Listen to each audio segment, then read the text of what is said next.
ပေါင်34တန်းဝန်းကျင်နဲ့ရနိုင်မယ်အလက်ဟန်ဒရိုဘာဒီကိုကျွန်တော် United အသင်းနေနဲ့ခေါ်ယူတင်လားအားလုံးပဲမင်္ဂလာပါ Manchester United Update Facebook Page နဲ့ YouTube Channel နဲ့ကြိုဆိုလိုက်ပါတယ်အားလုံးသိတယ်ပဲပေါ့နော်ကျွန်တော် United အသင်းဟာဆိုရင်ပြီးများတဲ့အဖွင့်ပွဲစဉ်မှာ Hull City အသင်းကိုရှုံးသွားတယ်2-0ဆိုရတဲ့နဲ့ရှုံးသွားတယ်ဆိုမနစ်ကရာတီတုန်းကလည်းအဖွင့်ပွဲစဉ်မှာ Arsenal အသင်းကို1-0ဆိုရတဲ့နဲ့ရှုံးတယ်ဆိုတော့ဒါလည်းခံလို့ရတယ်သူတင်ကိုတင်ကစားရင်းနဲ့Arsenal အသင်းကို1-0ဆိုရတဲ့နဲ့ရှုံးတာဆိုတော့ဒါမဲ့ဒီနေ့ကျတော့ Hull City အသင်းပေါ့နော်မနစ်ကမှ Championship ကနေဒီနေ့ပရီးမီးယားလိဂ်ကိုတန်တက်လာတဲ့အသင်းတွေထဲမှာအားအနည်းဆုံးအသင်းဖြစ်တဲ့ပြင်လူခိုယူမှုလည်းအနည်းဆုံးပြုလုပ်ထားတဲ့အသင်းကို2-0ဆိုရတဲ့နဲ့ရှုံးလာတာဆိုတာပရိသတ်တွေအလုံးအတွက်လည်းလက်မခံချင်စရာရလာပဲဖြစ်တယ်ပေါ့နော်ဆိုတော့ဒီပွဲစဉ်မှာကျွန်တော်ပရိသတ်တွေအားလုံးတွေးခဲ့ရတယ်ပေါ့နော် United အသင်းရဲ့လိုအပ်တဲ့နေရာတွေကစားသမားဖြစ်ဖို့လိုအပ်တဲ့နေရာတွေဒီထဲမှာဆိုရင်ကျွန်တော် United ပရိသတ်တွေအားလုံးပြောနေကြတဲ့အထင်လုံးတောင်းဆိုနေတဲ့ဘေနောက်ခံလူဖြစ်ဖို့ဆိုတော့ဒီမေကွန်းနဲ့ပတ်သက်ပြီးမှလုံးဝအငင်းပွားစရာမရှိဘဲနဲ့ဖြစ်ရမယ့်အခြေအနေကိုတွေးခဲ့တယ်ပေါ့နော် Luke Shaw တယောက်တည်းနဲ့ကျွန်တော်တရားဒီလုံးဆက်သွားဖို့လုံးဝမဖြစ်နိုင်ဘူးသူအသက်လည်းကြီးလာပြီဖြစ်တယ်လို့ဒီအထူးသဖြင့်ဒီ cancel like ကိုတဲ့နေရာမှာတော်တော်လေးအားနည်းလာတော့တွေ့ရတယ်ပေါ့နော်ဆိုတော့ကျွန်တော် Lewis Hall နဲ့အပြောင်းရွှေ့ရာဒီမဖွင့်ခင်ကလေးကတင်ထွက်လာတာအခုဆိုရင်အပြောင်းရွှေ့ရာဒီကပိတ်ဖို့ရပ်ပိုင်းမိလို့တဲ့အချိန်မှာ Lewis ခေါ်ဖို့နဲ့ပတ်သက်ပြီးမှလုံးဝမဖြစ်နိုင်တော့တဲ့အခြေအနေအထိဖြစ်လာတယ်ပေါ့နော်ဒီ Newcastle အသင်းဘက်ကလည်းသူလုံးဝရောင်းမှာမဟုတ်လို့ပြောထားတယ်ပေါ့နော်အထူးသဖြင့်ဒီသူတို့အသင်းမှာအဓိကကစားသမားတွေအများကြီးဆုံးရှုံးထားတဲ့အတွက်သူတို့လုံးဝမရောင်းချင်တော့ဘူးဆိုတော့ကစားသမားကအသင်းကိုတွန်းအားပေးမှပဲဒီအခြေအနေကဖြစ်လာတော့မယ့်သဘောရှိတယ်ဒါပေမဲ့လည်း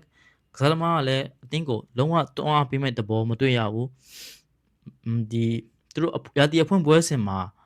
ဒီသူတို့ရဲ့နီးပြကိုပေါ့နော်လီဗာပူးနဲ့တူးတူးကြတဲ့အဖွင့်ပွဲစဉ်မှာသူတို့ရဲ့နီးပြကိုဒီ Matthias Jaise ကိုပေါ့နော်ဒီ interview ရဲ့သူက view ထဲမှာဆိုရင်သူကလက်တစ်ပြက်မေးတဲ့မေးခွန်းမှာသူက Lewis Hall နဲ့ Manchester United နဲ့ပတ်သက်ပြီးမှမေးတဲ့အချိန်မှာသူက no chance ဆိုမှပြောတယ်ပေါ့နော်ဆိုတော့ဒီဟာကိုကြည့်ချင်းအပြင် Lewis Hall ရဲ့အပြောင်းရွှေ့ကကျွန်တော် United ပရိသတ်တွေအားလုံးမိထားလို့ရပြီလို့ကျွန်တော်မြင်တယ်ပေါ့နော်ဆိုတော့နောက်ထပ် United အသင်းက Lewis Hall ကိုမရနိုင်တဲ့နောက်မှာဒီအပြောင်းရွှေ့အတွက်ပြစ်မှတ်ထားလာတဲ့နေရာမှာအခုနောက်ဆုံးပေါ့နော်ပုံမှသတင်းထွက်လာတာကဒီဘာစီလိုနာအသင်းရဲ့နောက်ခံလူ Alejandro ဘာဒီဆိုတော့ဒီကစားသမားကဒီ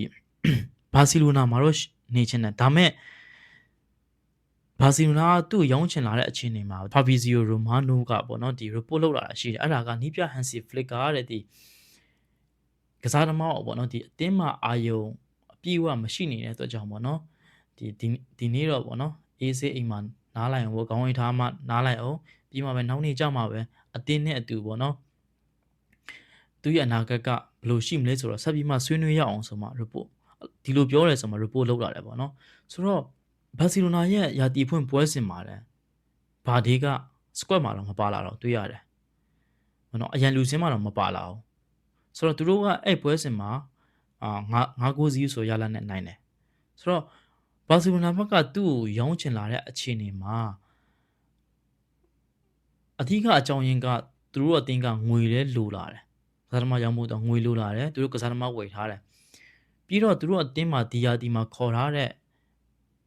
ဒီဘေနောက်ခံလို့အတွက်ဂျောင်းကန်ဆယ်လိုပဲရှိတယ်ပြီးတော့လူငယ်ကစားသမားဖြစ်တဲ့ Xavi Ispat ဆိုတာလည်းရှိတယ်19နှစ်ပဲရှိတယ်။ရာသီဖွင့်ပွဲစဉ်မှာအချီနဲ့ကစားတဲ့ပွဲစဉ်မှာဒီဘေနောက်ခံလို့နေရာမှာ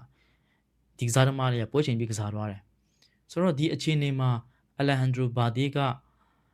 အသင်းမပြောင်းချင်ပေမဲ့သူကစိတ်ရိုင်လာတယ်ပေါ့နော်။သူရဲ့အနာဂတ်ကဒီမြောက်ကိုကြော်ပြီးမှသူကနေရဖို့အခြေအနေမရှိတဲ့သဘောမှရှိလာတဲ့အချိန်မှာသူရဲ့agent ပေါ့နော် George Mendes ကနေပြီးတော့ဒီကစားသမားကိုအသင်းပြောင်းရဖို့အတွက်အသင်းချိတ်ဆက်ပေးလာတဲ့အချိန်မှာဒီ Premier League အပြင်တခြားအသင်းတွေလည်းပါတယ်ပေါ့နော် Premier League ထဲမှာလည်းကျွန်တော် United အသင်းအပြင် Man City ရော Aston Villa ရော Spurs အသင်းတွေရောပါတယ်တဲ့တင်းတွေရကြားသိရတယ်ဆိုတော့ United အသင်းနေနဲ့ချိတ်ဆက်တဲ့အချိန်မှာကျွန်တော် United အသင်းကဒီကစားသမားကိုဝယ်ချင်နေဆိုရင်ဘာစီလိုနာကဒီ ESPN နဲ့ဖော်ပြချက်ရဆိုရင်ပေါင်း26တန်းကနေဒီ34တန်းဂျာဝင်းကျင်ရှိမယ်လို့ကြားသိရတယ်ပေါ့နော်ဆိုတော့ဒီဈေးမှာကျွန်တော် United အသင်းကဒီကစားသမားကိုအပြည့်သက်ဝယ်ရထက်ဆိုင်ရင်ဒီ ESPN ဖော်ပြချက်ရကငါးပလက်အပြည့်သက်စာချုပ် ပိုပြီးမှဝယ်ခြင်းနေဆိုမှဖော်ပြလာတာရှိတယ်ပေါ့နော်ဆိုတော့ဒီဟာကိုကြည့်မယ်ဆိုရင်ကျွန်တော်အနေနဲ့ဒီလိုအငားပလက်ဒီအပြည့်တက်မျိုးနဲ့ဝယ်တာဆိုကျွန်တော် United အသင်းအတွက်တော်တော်လေးတင့်တော်တယ်လို့မြင်တယ်ပေါ့နော်ဒီကစားသမားကိုကြည့်မယ်ဆိုရင်ကစားသမားကမနစ်ကရတီမှာဒီဖိုးထုတ်ခွင့်တော်တော်ရထားတာတွေ့တယ်ပေါ့နော်ဒါမဲ့တန်ရာရရှိတဲ့အတွက်ကြောင့်သူက10ပွဲနားထားရတယ်ပေါ့နော်10ပွဲမပါဘူးဆိုတော့ကစားသမားကဒီဘာစီလိုနာပွဲကြည့်ရဆိုတော့ပုံမှတိမယ်တဲ့ကျွန်တော်တို့ဒီ Rashford ပါတဲ့အတွက်ကြောင့်သူ့ရဲ့ပွဲကိုတစ်ခါတလေတော့ကြည့်ဖြစ်အချိန်မှာသူကဒီဘာစီလိုနာရဲ့ကစားသမား Rafinha နဲ့ဒီအတွဲဖက်မိပေါ့နော်ကစားနိုင်တာတွေ့ရတယ်ကစားသမားကအသက်အဆင့်ကောင်းတယ်အပြေးမြန်တယ်ပြီးရင်တိုက်စစ်လိုက်ပါမှုကောင်းတယ် defensive recovery တဲ့သူ့ရဲ့မြန်နှုန်းမြင့်တဲ့အပြေးနဲ့သူကကောင်းကောင်းလုပ်နိုင်တာကိုတွေ့ရတယ်ပေါ့နော်ဆိုတော့ဒီလိုကစားသမားကိုကျွန်တော်တို့အငားပလက်ဒီအပြည့်တက်ဆိုတဲ့ပုံစံမျိုးနဲ့တကယ်လို့ကမ်းလှမ်းမယ်ဆိုရင်အပြောင်းရွှေ့ဖြစ်မယ်ဆိုရင်ဒါတော်တော်လေးကောင်းမွန်တဲ့အပြောင်းရွှေ့လို့ကျွန်တော်မြင်တယ်ဘာလို့လဲဆိုတော့ကျွန်တော်ကစားသမားကိုဝေလိုက်ခေါ်လိုက်မယ်ဆိုရင်ဒီစာချုပ်နဲ့ခေါ်လိုက်မယ်ဆိုရင်ကျွန်တော် Lewis Hall ကိုနောက်ရသည်မှာကျွန်တော်ထပ်ပြီးမှ try လုပ်ရတယ်အငားဖြစ်တဲ့အတွက်ကြောင့်ဘောနော် Lewis Hall ထပ်ပြီးမှ try လုပ်ရတယ်တကယ်လို့ကစားသမားကဒီကကျွန်တော် United မှာလာပြီးမှဒီခြေစွမ်းတွေပြတယ်တန်ရာတွေကင်းနေဆိုရင်သူဘာစီလိုနာမှာပြခဲ့တဲ့ခြေစွမ်းတွေအရာဆိုရင် United မှာဒါတန်ရာမရှိဘဲလာပြီးမှကစားရဲဆို United အသင်းနေနဲ့ Lewis Hall ကတော့ထပ်ကော်ဆရာမလို့ဗျာဆိုတော့ဒီလိုပုံစံနဲ့တာ United အသင်းကဘာစီလိုနာကိုကန်လန်လိုက်တဲ့စာချုပ်ကိုဘာစီလိုနာအသင်းဘက်ကလက်ခံမယ်ဆိုရင်ဒါကတော်တော်လေးကောင်းမွန်သွားမယ်အခြေအနေလို့ကျွန်တော်မြင်တယ်ပေါ့နော်ဆိုတော့ဒီကစားသမားကအသက်22နှစ်ပဲရှိသေးတယ်ငယ်သေးတယ်ငယ်ပေမဲ့သူအတွေ့အကြုံကမနေတော့ဘာစီလိုနာအသင်းမှာ၄နှစ်ကစားပြီးသား400တီကစားပြီးသားပြီးတော့ချန်ပီယံလိအတွေ့အကြုံရှိတယ်ဆိုတော့ဒီလိုအခြေအနေမှာ United အသင်းကဒီအပြောင်းရွှေ့ကိုဒါဖြစ်မြောက်ရင်တော့ကျွန်တော်အနေနဲ့ကောင်းလို့မြင်တယ်ဒါပေမဲ့တခုရှိတာဘာစီလိုနာအသင်းကဒီကစားသမားကိုအငားစာချုပ်ဆိုတာထက်အငားပလက်ပြီးသက်စာချုပ်ဆိုတာထက်အပိသက်မျိုးနဲ့ပိုရုံးချင်တယ်လို့သတင်းတွေအရကြားသိရတယ်ပေါ့နော်ဆိုတော့ဘယ်လိုတွေဆက်ဖြစ်လာမလဲပေါ့နော်တစ်ချက်ဆုံးကြည့်ရမယ်သဘောရှိတယ် United ပြည်သက်တွေရောဒီ United ကန်လန့်မဲ့စာချုပ်ရဲ့ပုံစံသဘောကျလားဒါမှမဟုတ်ရင်ကစားသမားကိုလည်းသဘောကျလားပေါ့ဒါမဲ့တခုရှိတာကဒီနေ့